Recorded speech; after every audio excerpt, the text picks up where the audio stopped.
দাঁড়ান ভাই, দাঁড়ান, ভিডিওটা টান দিবেন না, বিশাল একটা ঘটনা ঘটছে, ভয়াবহ একটা ঘটনা ঘটছে। ভিডিওটা ভালো লাগলে লাইক কমেন্ট শেয়ার করে দিন আপনারা।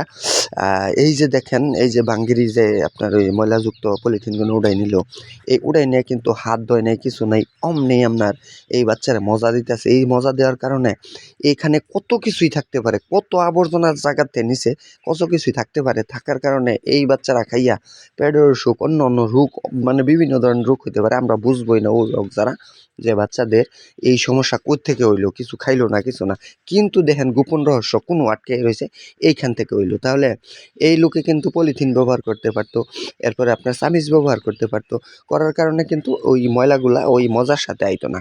তাই আমরা যারা অভিভাবক আছি, এরা যেন প্রত্যেকটা বাঙ্গিরে বইলা দিই, মজা দিলে যেন এরা পলিথিন বা আপনার চামিচ ব্যবহার করে। তাই আমরা সচেতন সকলেই হই এবং সবাইকে সচেতন করে দেই। ভিডিও লাইক কমেন্ট শেয়ার করে আমাকে জানান।